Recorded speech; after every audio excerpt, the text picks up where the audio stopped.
naša kompozicija će ostati samo sa ova 3 predmeta.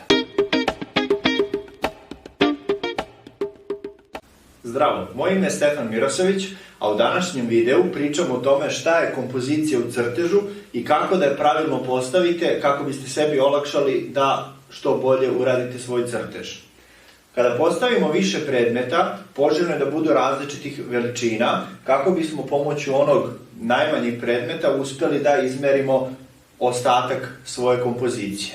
Kada stoji više predmeta zajedno, to se naziva kompozicija u crtežu i ona je oivičena sa 4 strane, sa najvišom tačkom, najnižom, desnom i levom stranom. U ovom slučaju jabuka može da bude najmanji predmet i sa njim zapravo merimo ostatak kompozicije. To jest koliko puta se jabuka ponavlja u visini i koliko puta se ponavlja u širini.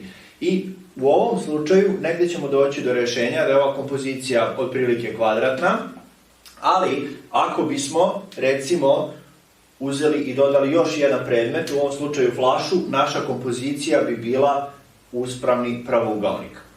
Ali pošto ona nije prvobitno zamišljena, naša kompozicija će ostati samo sa ova 3 predmeta. Znači, kompozicija u crtežu se sastoji od više predmeta različitih veličina, a da bismo sve pravilno postavili, poželjno je da uzmemo najmanji predmet na našoj kompoziciji i da sa njim izviziramo proporcije i koliko zapravo se taj najmanji predmet ponavlja u visini i širini kako bismo znali da odredimo gde se nalazi ta naša kompozicija i u kojoj razmeri. To se radi viziranjem, a o viziranju ćemo u nekom od narednih snimaka. Ako vam je ovaj video bio koristan, ne zaboravite subscribe i obavezno podelite sa nekim ko planira da krene sa crtanjem. Vidimo se u narednom videu.